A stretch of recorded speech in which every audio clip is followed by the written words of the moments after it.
There is a person in your life right now, maybe at work, maybe at home, maybe in your own family, and who drains you, who tests you, who, despite your best efforts, makes you feel like a worse version of yourself.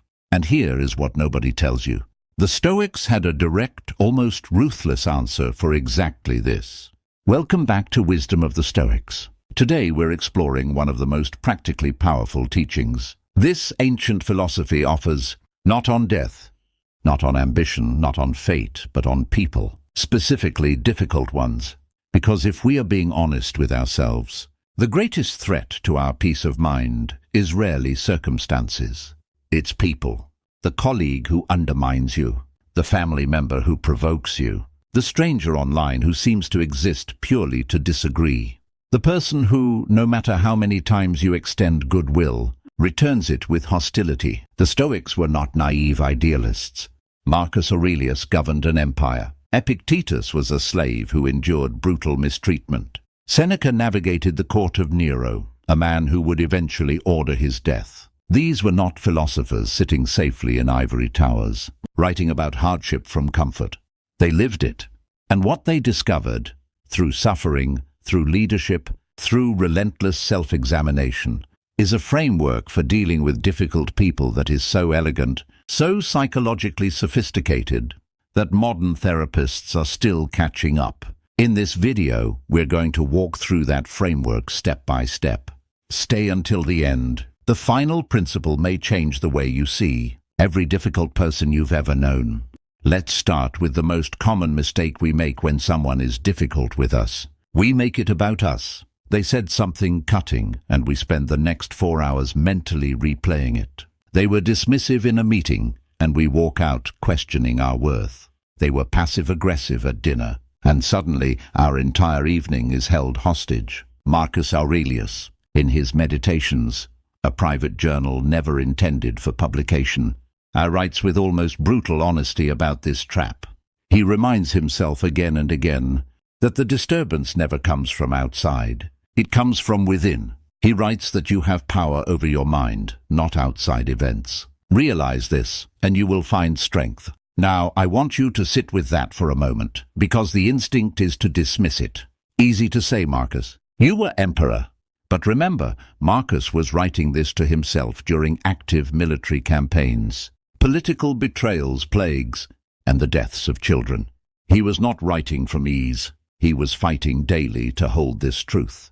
Here is what the Stoics understood that most of us don't. When someone behaves badly toward you, two things are happening simultaneously.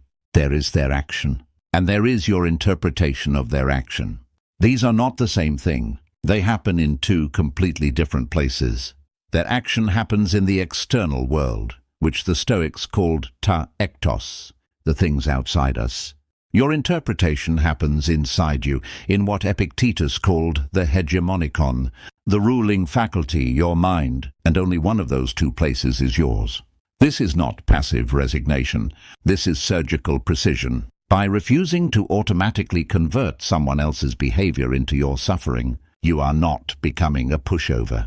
You are becoming unconquerable. The question is never, why are they doing this to me? The question is, what am I choosing to do with what they've done? At the very beginning of Book 2 of Meditations, Marcus Aurelius writes something that stopped me cold the first time I read it. He writes, when you wake up in the morning, tell yourself, the people I deal with today will be meddling, ungrateful, arrogant, dishonest, jealous, and surly. Now, before you call that bleak, read the next line. He continues, they are like this because they cannot tell good from evil. But I have seen the beauty of good and the ugliness of evil, and have recognized that the wrongdoer has a nature related to my own, not of the same blood or birth, but the same mind and possessing a share of the divine. This is premeditatio malorum, the premeditation of adversity. The Stoic practice of mentally rehearsing difficulty before it arrives, not to become pessimistic, but to become unshockable.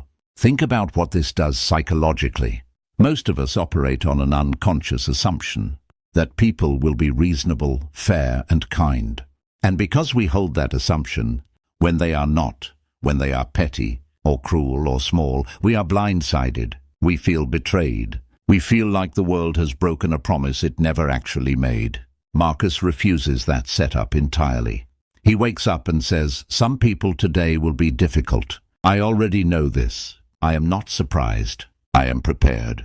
And here is what makes this ancient practice remarkable in the context of modern psychology, because researchers studying emotional resilience in the 21st century have found that the single greatest predictor of emotional recovery after conflict is not personality, not intelligence, not even emotional intelligence. It is expectation management. People who mentally prepare for social friction recover from it faster, feel less personal threat, and respond more constructively. Marcus Aurelius was practicing cognitive immunization 20 centuries ago. But notice, and this is crucial, he does not stop at "they will be difficult." He adds something that utterly transforms the exercise. They are like this because they cannot see clearly. Not because they are evil, not because they are your enemy, because they are, like all of us, operating from imperfect understanding. This changes everything. The difficult person in your life. Have you ever considered that they might not be acting from malice, but from blindness? Epictetus opens the Enchiridion with one of the most important sentences in the history of philosophy. He writes, "Some things are in our control and others not." We hear this often. We quote it, we put it on mugs, and then we proceed to spend enormous emotional energy trying to control the one thing the Stoics explicitly tell us is not in our power: other people. Let me be direct with you. You cannot make a difficult person stop being difficult. You cannot force someone to see reason. You cannot legislate someone's attitude toward you. You cannot make a hostile person kind, an envious person generous, or a closed-minded person curious by wanting it hard enough, arguing well enough, or performing perfectly enough. This is not cynicism. This is the most liberating truth in Stoic philosophy. Epictetus, who spent the early decades of his life as a slave, with literal physical constraints on what he could do, understood freedom not as the absence of external limitation, but as the complete and total ownership of your inner response. His master, the notoriously cruel Epictetus, once twisted Epictetus's leg as a demonstration of power. Epictetus reportedly said calmly, "You are going to break it." It was broken. Epictetus said, "Did I not tell you that you would break it?" No rage, no begging, no collapse. Now, I'm not suggesting that level of detachment is immediately accessible to any of us, but the principle it points to is one we can practice right now. When a difficult person does what difficult people do, when they are cruel or petty or unreasonable, their behavior lives entirely in the domain of things not up to us. It is to ektos, external, beyond your control. Your response, your inner posture, your words, your decision about whether to engage or withdraw, that is prohairesis, your faculty of choice. The one thing that is entirely inalienably yours. This is where Stoicism becomes practical in a way that changes daily life. Stop asking, "How do I make this person different?" Start asking, "How do I choose to respond in a way I can be proud of, regardless of what they do?" This is not weakness. A person who responds from principle, rather than reaction, is not passive. They are the most powerful person in any room. They are the only one truly free. Before we go further, I want to ask you something genuinely. Is there a specific type of difficult person you find hardest to handle? The aggressive one? The passive-aggressive one? The manipulative one? The chronically negative one? Drop it in the comments below. I read them, and it genuinely shapes what we cover next. If this is resonating with you so far, please consider hitting the like button. It takes 1 second and it tells YouTube this kind of content is worth sharing. Now, back to the Stoics. Of all the difficult emotions that difficult people provoke, none is more dangerous or more misunderstood than anger. And no Stoic wrote about it more carefully than Seneca. In his treatise De Ira, on anger, Seneca writes something extraordinary. He calls anger a brief madness. He says it is uncontrolled, forgetful of decency, unmindful of personal bonds, persistent and diligent in whatever it begins, closed to reason and counsel, agitated by trifling causes, fit for neither good advice nor the weighing of what is just. Now here is the thing. Seneca is not only describing the anger of the difficult people around us. He is describing what we become when we let them provoke us. Because this is the cruelest trick that difficult people play, often without even intending to. They behave badly, we react, and now we are behaving badly too. They have transferred their chaos into us, and we walk away from the encounter feeling somehow like the villain. Seneca tells us to delay, not forever, not to suppress, not to pretend the anger isn't there, but to create a gap between stimulus and response. He writes that the greatest remedy for anger is delay, that you should ask yourself for a postponement. Modern psychology calls this the pause before response. Neurologically, when we are triggered, the prefrontal cortex, our reasoning brain, partially hands over control to the amygdala, the threat response center. The feeling is real. The urgency is real. But the conclusion we reach in that state is almost always wrong. Seneca knew this 2,000 years ago.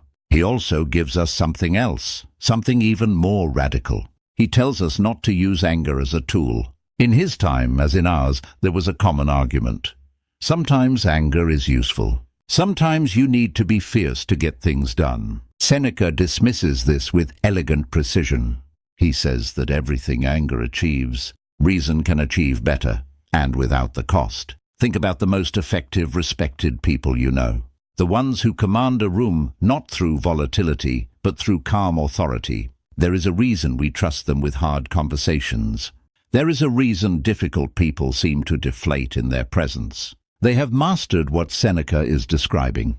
They have made peace their weapon. We come now to what I believe is the most philosophically advanced and the most personally demanding teaching the Stoics offer on this subject. It appears again in Marcus Aurelius. He writes, "Whenever you are about to find fault with someone, ask yourself the following question: what fault of mine most nearly resembles the one I am about to criticize?" And then, elsewhere, he writes this: "How much more damage anger and grief do to us than the things that cause them?" But the deepest piece is this. Marcus repeatedly asks himself to look at difficult people not as obstacles or enemies, but as members of the same human community. He writes about the Stoic concept of sympathia, the idea that all rational beings are connected, that we are, in a profound sense, limbs of the same body. This is not sentimentality. It is not asking you to like difficult people, or to tolerate abuse, or to pretend cruelty is acceptable. It is asking you to understand something about human psychology that changes everything. Hurt people hurt people. Every person who has ever been genuinely cruel to you, and I don't say this to excuse them, was acting from their own pain, their own blindness, their own internal disorder. This is not a metaphor. It is the consistent finding of psychology, sociology, neuroscience. People who behave destructively toward others are not, at their core, powerful. They are suffering. Marcus, ruling an empire, holding life and death in his hands, chose to see the difficult people in his court, not as enemies to be crushed, but as people who had not yet found their way. Now, how does this help you practically? It helps because compassion and judgment cannot fully occupy the same mental space at the same time. When you move from "this person is attacking me" to "this person is struggling," and that struggle is manifesting as hostility toward me, you shift the entire emotional architecture of the situation. You stop being a victim. You start being a witness. And a witness has choices that a victim doesn't. Let's bring this to ground level, because philosophy without application is just entertainment. And the Stoics did not intend to entertain us. They intended to change us. Here are 4 practical Stoic responses to difficult people, drawn directly from the primary sources. The first, respond, don't react. Seneca tells us to create the gap. When someone says something that would normally trigger you, pause, breathe, give yourself 3 seconds. In those 3 seconds, ask, if I respond from my best self right now, what do I say? Not your wounded self, not your defensive self, your best self. This single habit, practiced consistently, will transform your relationships more than any other single thing. The second, ask yourself what is actually in your control here. When you feel the frustration rising, the Epictetan question, is their behavior in my control? No. Is my response in my control? Yes, full stop. This isn't a rhetorical device. Make it a genuine reflex. The moment you locate what is and isn't yours, the pressure drops. The third, seek understanding before seeking to be understood. Marcus Aurelius writes that we should never be surprised by the difficulty of others, and that we should seek, as far as possible, to understand what they are experiencing. This doesn't mean accepting mistreatment. It means, before you decide how to respond, ask, what might be happening for this person that I cannot see? Not to excuse them, to equip yourself. The fourth, know when to withdraw. This one is often overlooked in popular Stoicism, but it is crucial. Epictetus is very clear. Not every battle is yours to fight. Not every difficult person is yours to save or convert. Sometimes the most stoic response is to quietly, firmly remove yourself from a situation that offers nothing but ongoing damage to your own character and peace. This is not retreat. This is the wisdom to know where your energy belongs.